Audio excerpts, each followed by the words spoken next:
What's going on, guys? Matty G back here with you on Football with Flags, and today we've got our group stage predictions for the 2024 Euros. Now, keep in mind again for this format, if you're not familiar with it, there are 24 nations involved, 6 groups of 4 teams. They'll play a single round robin, 3 group stage games. The top 2 teams with the most points and goal differential, if necessary, will advance to the round of 16. Meanwhile, the top 4 third place teams out of the 6 available will advance based off points and goal differential as well. Then we'll go to a single elimination round of 16 bracket until we get to our winner at the very end.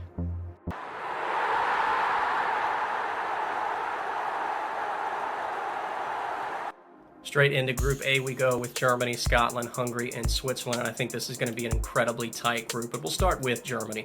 Do I believe they can get all 9 points in this group? Absolutely. Do I think they will, though? No. I think that this group is going to give them their best effort all the way through. We'll see if Germany's able to impose their will. Keep in mind that they have not made the round of 16 in the last 2 World Cup cycles. They did make it out in the last Euro cycle, but then were defeated by England in the round of 16. But again, this Germany side, still a ton of great talent. They can score all over the place. They're going to be very tough to deal with, especially considering they're on their home soil, going to be pressured and pushed to, perform even better than potentially what we could see through the friendlies that we saw them play through the last year and a half, despite the fact that they had some poor results in there as well. I think they top this group with just 5 points. It's going to be very difficult, but they do get the job done in the end and take the top spot. Moving forward with Scotland and Switzerland and Hungary. Hungary had a really good run in qualifying, 6-4-0. Szoboszlai, Schaefer, and some others put on some really great performances, had a number of different assists as well between those 2 players. But they do have some injuries, not many call-ups as well. They might be able to, might be forced to make some decisions that they don't want to in terms of this roster. Again, they gave France, Portugal, and Germany in the last Euros all that they could handle in the group stage.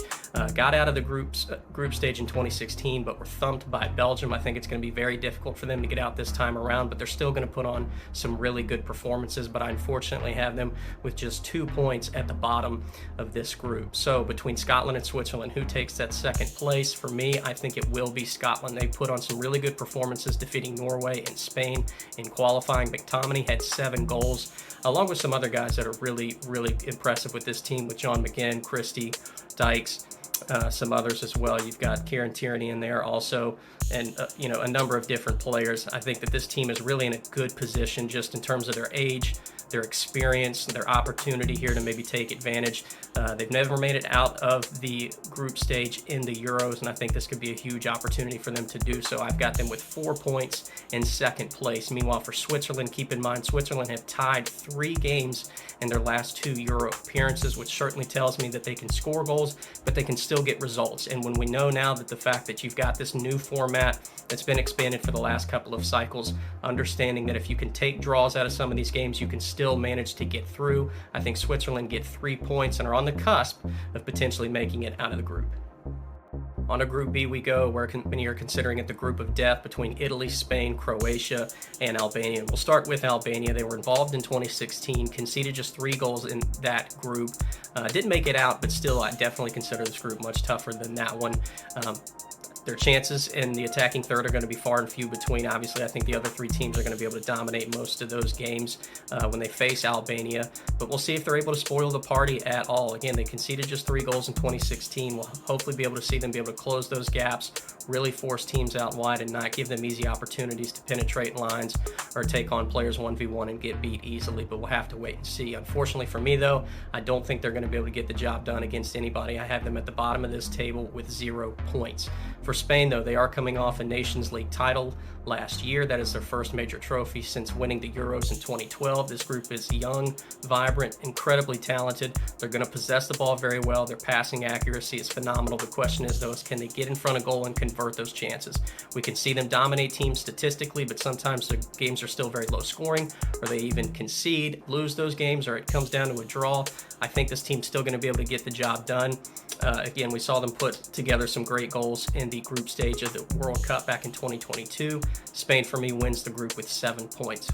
Between Croatia and Italy, though, Italy obviously coming off as the defending champions, which is still bizarre considering they missed the last 2 World Cup cycles, haven't been involved in a World Cup since 2014, but here they are, the defending Euro champions. We'll see if they're able to recreate that spark with Chiesa, Immobile, Florenzi, Spinazzola and some others. Obviously, we'll see if Bonucci's involved. No more Chiellini. But again, this side is still incredibly talented, and I think that they're really going to be up to the task to defend their title. I do have them getting out of the group, but with just 4 points in the third place spot. So I do have Croatia getting 5 points in second place. This team has a lot of youth to help with some of those aging veterans on this side. But keep in mind, Croatia have not been to a quarterfinal of a Euro since 2008, so this is going to be very important for this team to be able to make sure they take care of their business during the group stage, which is obviously going to be very tough to make sure they at least get out of the group. But still, Croatia have been there and done that. They've been in very difficult situations over the last 6, 7, 8 years in major tournaments. They've won a ton of different games on penalties as well. They understand how to make sure they stay involved in these games, even if they have to come back from being down and from behind. I think Croatia are still able to get the job done. Again, like I said, 5 points in second place. For Group C, with England, Denmark, Serbia, and Slovenia. And we'll start with the three Lions. Think about the players that they have, the amount of talent that Gareth Southgate has at his disposal. Saka, Bellingham, Rice, Foden, Harry Kane, Declan Rice, so many other names I could continue to talk about. But again, this is a great group. Usually they take care of their business pretty easily during the group stage. I think they won't have any fuss here. I think they take all 9 points and are the first team to do so. They're going to score a number of different goals in different ways as well during the group stage. So they take their 9 points and take the top of the table. For the rest of this group, though, Slovenia, this is their first major tournament since 2010, their first Euros since 2000. Obviously, none of these players really have any major tournament experience. Keep an eye out for Sesko and Sperrar, a couple of their really good goal scorers. This team was also involved in qualifying with Denmark, and it came all the way down to the end between Denmark themselves, Finland, and Kazakhstan for those top 2 spots to see who would advance, and Slovenia were able to pull it out. I think this is a great experience for them. I think they're really going to be tough to play against, knowing that this is a great opportunity for them. But unfortunately, I still just have them with 1 point out of this group stage and finishing at the bottom of the table. For Denmark, big question for me is, what side are we going to see? Are we going to see another version of what we saw in 2020 where this team made it to the semifinals of the Euros, or are we going to see the team that we saw during the group stage of the World Cup just 2 years ago, less than 2 years ago? A team that really struggled to score, conceded some poor opportunities from other teams as well, and were not able to make it out of the group stage. This team is way too talented from top to bottom, from their goalkeeper all the way up, to not be able to get through a group like this especially. I do have them getting out with 4 points in second place, but it's still, in my opinion, I think going to be difficult for them to take some of these results. And as for Serbia, the third place team that we have in the group, the question is, though, can they score enough points to be able to get out of the table? We'll see what Mitrovic, Vlahovic, and some of their great goal scorers are able to do, and some of their best talent. The big question for me, though, for Serbia is we saw the talent, and we saw what they were able to do against Portugal during World Cup qualifying a couple of years ago, forcing them to the playoff. But this team really doesn't keep a lot of clean sheets, and obviously we know by simple math, you don't keep clean sheets, that's harder to get results, whether it be a draw or a win. You've got to be able to create more opportunities in front of goal, score more goals to get those chances. For me, I don't see them getting a lot of clean sheets, if any at all, during this group stage. I think it's going to be difficult. I still have them with 2 points getting out of the group, or 2 points from the group stage, but that's going to be very hard for them to potentially get out with just 2 draws. Now to the second half of this field with Group D. It's France, Netherlands, Austria, and Poland. And we'll start with Austria and Poland, 2 teams that I think are looking at their fixture against one another, saying we have to get 3 points out of this. It's very unsure what we're going to do against Netherlands and France. They're going to be underdogs in both of those fixtures, but can they get 3 points against the other side? That's the big question. For me, I think Poland's in a bit better of a situation. Obviously, Lewandowski and the talent he has around him. We saw them put together some good performances during the World Cup. Qualifying was solid, but they only got out as they were the third place team and able to get through during the playoffs. So a few concerns there, but again, I just like how sturdy this team can be at the back at times. They don't concede as many goals, in my opinion, as some of the chances that Austria might give away, especially considering Alaba will not be there, whether it's him involved in the back line or being able to push forward and help Arnautovic and some other guys for Austria. Just being that presence on the field with the amount of experience he has, that's going to be a huge loss for Austria. So I do have Austria just taking 2 points at the bottom of this table. Poland in third with 3. We'll see if their goal differential holds up enough for them to get to the round of 16 as one of those third place teams, but that's where I have those 2 sitting for Group D.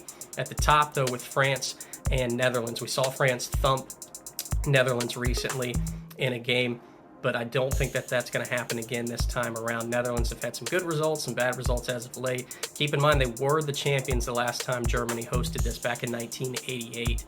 And again, for this Dutch side, so much talent, so much pace and speed, and they're so incredibly good breaking lines with their passing, being able to keep their width moving forward into the final third, and a very difficult side to be able to track runners. You know, these guys are very good at finding those little pockets of space to get themselves good opportunities in front of goal and get chances on target to be able to convert those chances into goals. Again, Netherlands get through this group. I think they go through second, though, with 4 points. And for France, I don't think it's going to be a cakewalk. I only have them getting out of this group at the top of the table with 5 points. And the big reason why is I think while this team has so much great talent, we saw some of the great performances they put together in the World Cup 2 years ago, but then look how flat they came out against Argentina during the World Cup final. Again, sometimes they're just up and down with their performances, and despite how much they dominate games, sometimes they get in their own way. I hope they don't overlook this group stage thinking that they have to avenge that round of 16 loss, and the fact that, again, now that's 2 really disappointing runs, losing to Portugal on their own soil in 2016, and then losing a 2-goal lead to Switzerland in 2020.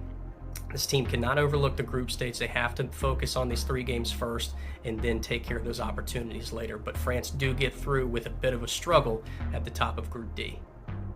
For Group E, it's Belgium, Ukraine, Romania, and Slovakia. And we'll start with Belgium. I do have them winning this group with 7 points. Again, plenty of options up top. In the midfield, the question for me is what this back line is going to look like, if Courtois is going to be able to stay healthy now that he's come back from injury here very recently through this tournament, or if they potentially go with someone else if he's not feeling up to form or maybe has a couple of issues moving forward through the next month. We'll have to wait and see. But again, this team has got to put 2022 behind them. They need to focus on this because they still have a ton of talent on this team. They scored 22 goals during qualifying. We know they can put the ball in the back of the net, but they have not been past a quarterfinal in this tournament in decades, and they have got to just make sure that they manage the situation in front of them, get any turmoil out of the locker room, make sure all of that dust is settled, and focus on the task at hand. I think they're able to do so during this group stage, considering this is a bit of a weaker group than some of the other top teams in this field have.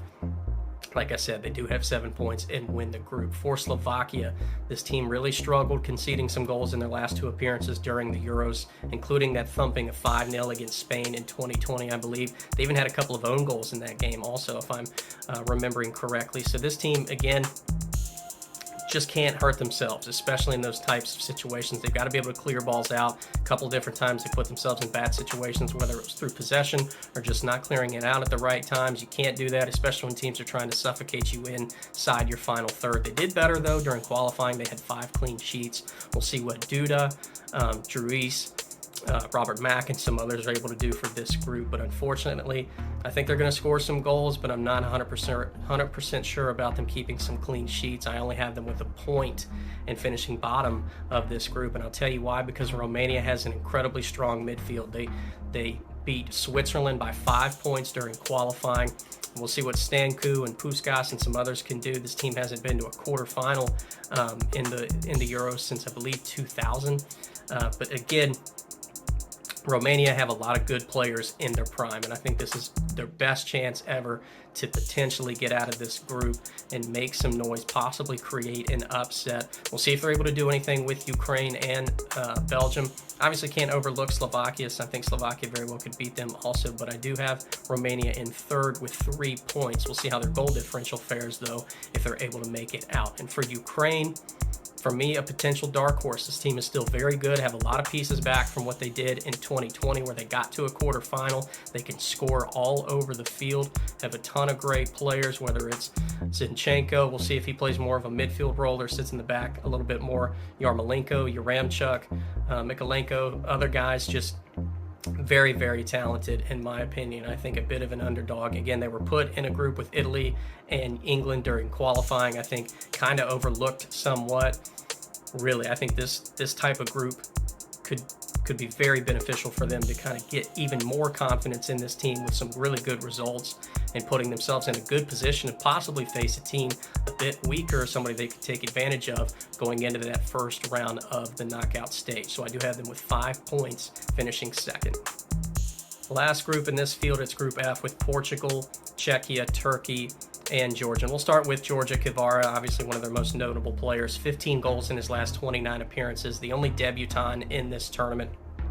Had a really good run during qualifying, got to their playoff finale, defeated Greece in penalties. Certainly excited to be here, but I'm not 100% sure they're going to be able to do any damage against anyone. I do have them at the bottom of this group with 0 points. Hopefully they prove me wrong.